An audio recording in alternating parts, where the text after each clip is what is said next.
Hello everyone. आप सबका स्वागत है योर लीगल एक्सपर्ट के यूट्यूब चैनल पे। मेरा नाम है CS मलकीत सिंह और आज की वीडियो में हम डिस्कस करेंगे analysis of MCA general circular number 11 जो कि आया 30 जून 2021 को।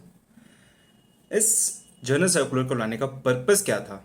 जैसा कि हम सबको पता है कि एक जर्नल सर्कुलर नंबर 06 और 07 3 मई 2021 को MCA ने रिलीज़ किए थे, जिसका पर्पस था relaxation on levy of additional fees on filing of certain forms under Companies Act or LLP Act whose due date falls between 1st April 2021 to 31st May 2021 and that forms can be filed up to 31st July 2021 without any additional fees। तो वो था MC general circular number 06। और general circular number 11 क्यों आया कि उन due dates को जो भी उसमें दी गई थी उनको एक्सटेंड करना, साथ ही साथ जो उसकी फाइलिंग की ड्यू डेट थी उसको भी एक्सटेंड करना। अपार्ट फ्रॉम दैट जो लिस्ट ऑफ फॉर्म्स उन दो सर्कुलर्स के साथ रिलीज़ की थी MCA ने उसको भी अपडेट करना। तो आज की वीडियो में हम डिस्कस करेंगे उन दोनों सर्कुलर्स का कंपैरिजन इस सर्कुलर के साथ, प्लस आपके जो लिस्ट ऑफ फॉर्म्स है उसमें कौन कौन से फॉर्म्स ऐड ऑन हो सकते हैं या जो फॉर्म्स ऐड ऑन होने चाहिए। इसके अलावा इसका इम्पैक्ट क्या रहेगा हमारी कंपनीज़ के ऊपर और हमारी LLPs के ऊपर, आज हम उनको भी डिस्कस करेंगे। तो आइए आज की वीडियो शुरू करते हैं। तो आज की वीडियो का हमारा टॉपिक है, जैसे कि हमने बताया, analysis of MCA general circular number 11/2021, जिसका हेडलाइन क्या है, relaxation on levy of additional fees plus extension of timelines. तो जैसे कि आप स्क्रीन पे देखेंगे, extract of general circular number 06 क्या कहता था, relaxation on levy of additional fees in filing of certain forms under the Companies Act and LLP Act whose due dates fall between 1st April 2021 to 31st May 2021 and that forms can be filed up to 31st July 2021 without any additional fees। तो ये था हमारा general circular number 06। और 11 क्या कहता है कि on account of request for further extension of time line specified in the set circular. Set circular कौन सा? जनरल सर्कुलर नंबर 06 जो कि आया था 3 मई 2021 को। और इसमें सर्कुलर में क्या किया गया, to grant additional time up to 31st August 2021। That means कि जो उसमें फाइलिंग की ड्यू डेट आपकी 31st जुलाई 2021 थी उसको एक्सटेंड करके 31st अगस्त 2021 कर दिया गया इस सर्कुलर के द्वारा। तो अब हम क्या देखेंगे कि इसके अलावा जो आपकी फॉर्म्स की ड्यू डेट थी वो भी एक्सटेंड की गई। जैसे कि यहाँ पे 1 अप्रैल 2021 से लेकर 31st जुलाई 2021 कर दिया गया है कि जो भी फॉर्म्स की ड्यू डेट आपकी 1 अप्रैल से लेकर 31 जुलाई तक फॉल करती है उन फॉर्म्स को अब आप फाइल कर सकते हैं up to 31st August 2021 without any additional fees. तो आइए इन दोनों का एक टेबुलर कंपैरिजन देखते हैं 06 और 11 का। 06 की एप्लीकेबिलिटी किस पे थी? उन फॉर्म्स के ऊपर जिनकी फाइलिंग की ड्यू डेट 1 अप्रैल 2021 या 1 अप्रैल 2021 से लेके 31st मई 2021 तक फॉल करती थी। और दूसरी साइड अगर जर्नल सर्कुलर नंबर 11 की बात करते हैं तो ये इसकी एप्लीकेबिलिटी आपकी उन फॉर्म्स के ऊपर आती है जिनकी ड्यू डेट 1 अप्रैल 2021 से लेके 31st जुलाई 2021 तक फॉल करती है। तो इसकी रिलैक्सेशन क्या दी गई थी? 06 में रिलैक्सेशन हमें दी गई थी कि आपकी उन फॉर्म्स की फाइलिंग आप 31st जुलाई तक कर सकते हैं और इसके साथ साथ आपको कोई एडिशनल फीस पे नहीं करनी उन फॉर्म्स की फाइलिंग के ऊपर। और वहीं जर्नल सर्कुलर नंबर 11 में रिलैक्सेशन क्या दी गई कि अब आप उन फॉर्म्स की filing up to 31st August 2021 कर सकते हैं विदाउट एनी एडिशनल फीस। इसका इम्पैक्ट बेसिकली हमारी कंपनीज और LLPs के ऊपर क्या पड़ेगा कि जो भी उनके फॉर्म्स हैं जिनकी ड्यू डेट इन दो डेट्स के बीच में आती है, जो कि 6 में थी 1 अप्रैल टू 31st में, अगर इसके बीच में कोई भी उनके फॉर्म्स की ड्यू डेट है तो वो फॉर्म आप फाइल कर सकते थे 31st जुलाई 2021 तक without any additional fees. Only normal fees would be payable. और अगर आप 11 की बात करते हो तो 11 में आता है कि कंपनीज और LLPs उन फॉर्म्स को फाइल कर सकती हैं अप टू 31st अगस्त। इसके अलावा कौन सी फॉर्म्स को? जिनकी ड्यू डेट आपकी 1 अप्रैल से लेकर 31st जुलाई तक फॉल करती है। तो आइए अगले टेबल में देखते हैं कि list of forms. List of forms basically एक MCA ने जो जर्नल सर्कुलर नंबर 06 या 07 के टाइम पे रिलीज की थी उसमें जैसा कि हमें पता है वो लिस्ट ऑफ फॉर्म्स 3 ट्रांचेस में अपडेट की गई थी और टोटल 53 फॉर्म्स उसके अंदर हमें दिए गए जिनके ऊपर आप फाइलिंग कर सकते थे विदाउट एनी एडिशनल फीस, और जिसकी डेट थी हमारी 31 जुलाई। और जैसे कि हमने स्टार्टिंग में देखा कि ये सर्कुलर हमारा continuation of the general circular number 06 है, तो डैट मीन्स कि जो भी लिस्ट ऑफ फॉर्म्स उस टाइम रिलीज़ की गई थी एमसीए के थ्रू, वही लिस्ट ऑफ फॉर्म्स हमारी इस सर्कुलर के ऊपर भी एप्लीकेबल होगी। बस फ़र्क ये रहेगा कि वहाँ पे उसकी ड्यू डेट 31 मई थी, यहाँ पे इसकी ड्यू डेट बढ़ के 31 जुलाई हो जाती है। और इसके अलावा आप उन फॉर्म्स की फाइलिंग अब 31 अगस्त तक कर सकते हैं विदाउट एनी एडिशनल फीस।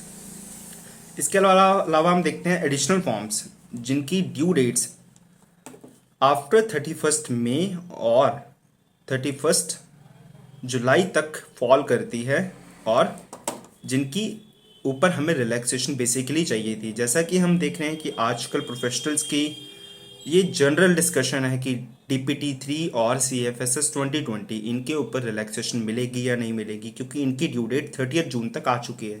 पहला फॉर्म हम देखेंगे DPT-3। DPT-3 क्या होता है? रिटर्न ऑफ डिपॉजिट और particulars of transaction not considered at deposit, जिसकी ड्यू डेट होती है 30 जून, जिसमें क्या करना होता था कि हमें अपनी 31 मार्च की जो भी ऑडिटेड फाइनेंशियल्स हैं उनकी डिटेल्स हमें DPT-3 के अंदर MCA को इंटीमेट करनी होती हैं। और जैसा कि हमें पता है कि ड्यूरिंग दिस कोविड और पेंडेमिक हमारी ना तो ऑडिटेड फाइनेंशियल्स अवेलेबल हैं और ना ही हमारे प्रोफेशनल्स कहीं ना कहीं वर्किंग कर पा रहे हैं, तो ड्यू टू डैट हमें इस फॉर्म के ऊपर एक्सटेंशन चाहिए थी। तो अब हम होप करते हैं कि ड्यू टू दिस सर्कुलर ये फॉर्म भी हमारे उस लिस्ट ऑफ फॉर्म्स के अंदर कवर होना चाहिए। इसके अलावा देखते हैं CFSS 2020। CFSS 2020 is basically the form for getting the immunity certificate from MCA। आपने CFSS स्कीम के अंदर अगर कोई भी फॉर्म फाइल किए हैं तो आप उन फॉर्म्स के ऊपर जो भी पेनल्टीज़ लगती हैं आप उनसे एक इम्यूनिटी लेते हैं, और उसके लिए इम्यूनिटी सर्टिफिकेट आपको MCA प्रोवाइड करेगा। तो आप उस फॉर्म्स की ड्यू डेट भी क्या थी? 6 month from closing of CFSS scheme. तो CFSS स्कीम हमारी क्लोज हुई 31 दिसंबर 2020 को, तो उसके 6 मंथ्स आते हैं हमारे 30 जून कि 30 जून तक आप इस फॉर्म को फाइल कर सकते थे। तो अब इस सर्कुलर के जो कि जनरल सर्कुलर में 11 है, इसके बाद जो इम्पैक्ट पड़ेगा बेसिकली इन दो फॉर्म्स के ऊपर सबसे ज़्यादा पड़ेगा कि आप इन दो फॉर्म्स की जो ड्यू डेट आपकी 30 जून आती है आप उनको फाइल कर सकते हैं up to 31 August 2021 without any additional fees. तो उसके लिए हमें एक अलग से कोई रिलैक्सेशन या फिर एक सर्कुलर नहीं इशू करना पड़ा MCA को, या नोटिफिकेशन नहीं इशू करनी पड़ी। इसी के अंदर ही ये दोनों फॉर्म्स कवर हो जाते हैं, और ये फॉर्म हम एक्सपेक्ट करते हैं कि जल्दी ही लिस्ट के अंदर अपडेट होके आएंगे। तो आइए एक बार हम लिस्ट ऑफ 53 फॉर्म्स एक बार देखते हैं कि जो लिस्ट थी हमारी MCA ने इशू की थी। तो सबसे पहले हम देखेंगे कि जो ये लिस्ट ऑफ फॉर्म थी, हम इन लिस्ट को या इस फॉर्म्स को हम डिस्कस कर चुके थे अपनी प्रीवियस वीडियो में, जब हमने MCA जनरल सर्कुलर नंबर 06 और 07 के ऊपर वीडियो बनाई थी। उसका लिंक भी हम डिस्क्रिप्शन में देंगे, तो आप वहाँ से भी फॉर्म की लिस्ट को देख सकते हैं। अपार्ट फ्रॉम दैट जो अपडेटेड फॉर्म्स हैं हमारे उसके लिस्ट भी हम नीचे डिस्क्रिप्शन में आपको प्रोवाइड करेंगे, और आप इस फॉर्म की लिस्ट को डायरेक्टली MCA के पोर्टल से भी डाउनलोड कर सकते हैं। जैसे कि हमने कहा कि ये लिस्ट अपडेट होनी चाहिए, और अपडेट होगी तो आप वेट करिए 2-4 दिनों का। जैसे ही लिस्ट अपडेट होती है तो आप अपडेटेड लिस्ट MCA के साइट से एक्सेस कर सकते हैं। तो इसमें कुछ बेसिक फॉर्म्स है AOC4, MGT7, LLP के forms, form DR11, MGT14, INC20A। इसके अलावा आपके थे फॉर्म FC1, FC2। तो ये लिस्ट ऑफ फॉर्म है जिसमें 53 फॉर्म्स हमारे दिए गए थे। तो आप इन 53 फॉर्म्स के ऊपर फाइलिंग कर सकते हैं विदाउट एनी एडिशनल फीस, और इन फॉर्म को अब आप कब तक फाइल कर सकते हैं? Up to 31 August 2021। तो ये 2 महीनों के रिलैक्सेशन काफ़ी ज़्यादा रिलीफ प्रोवाइड करेगी कंपनीज़ को, LLPs को और प्रोफेशनल्स को। तो इसके साथ साथ हम देखते हैं आगे की नोट्स। एक हम जो MCA general circular number 11 read करते हैं तो वहाँ पे पता लगता है कि जो बिलेटेड फाइलिंग थी आपकी, जो ऑलरेडी आप फाइल कर चुके हैं विद एडिशनल फीस, अगर आप बात करते हैं फॉर्म DPT-3 की या फॉर्म CFSS की, या फिर इसके अलावा आप किसी और फॉर्म की बात करते हैं, सपोज MGT14 था आपका, अगर अब वो आप फाइल कर चुके हैं विद एडिशनल फीस, तो उन फॉर्म्स के ऊपर आपकी जो एडिशनल फीस पे हो चुकी है उसके ऊपर कोई इम्पैक्ट नहीं पड़ने वाला, वो आपकी ना तो रिफंड होने वाली है और ना ही एडजस्ट होने वाली है। इसके अलावा है the forms which is not covered in the list of forms released by the MCA for general circular number 06 and 07 should be covered as per their due dates and the applicability of circular number 11 such as DPT 3 and CFSS. तो ये form थे जिनकी list में नाम नहीं आया, तो हम एक्सपेक्ट करते हैं कि ये फॉर्म्स जल्दी ही लिस्ट के अंदर अपडेट होंगे और हमें अपडेटेड लिस्ट एमसीए पे मिलेगी। तो ये था आज की हमारी वीडियो, और इसमें आज हमने डिस्कस किया एमसीए के जर्नल सर्कुलर नंबर 11, साथ ही साथ हमने उसको कंपैरिजन किया जर्नल सर्कुलर नंबर 06 के साथ, और इसका इम्पैक्ट हमने कंबाइंड देखा।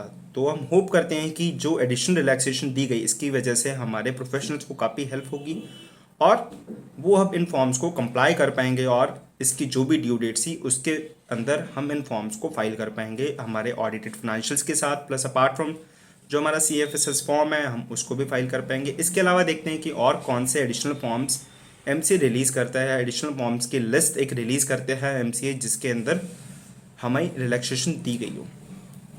तो होप करते हैं कि आपको वीडियो पसंद आई होगी। अगर पसंद आई है तो प्लीज़ आप लाइक करिए, और अगर आपकी कोई क्वेरी है तो आप नीचे कमेंट सेक्शन में या फिर आप मुझे डायरेक्टली कॉल और व्हाट्सएप के थ्रू आप भेज सकते हैं। इसके अलावा आप प्लीज़ चैनल को सब्सक्राइब करिए जिससे कि हम आपको रेगुलर अपडेट्स देते रहें, और आप बेल आइकन जरूर क्लिक करिए। Okay guys, thank you so much for watching the video.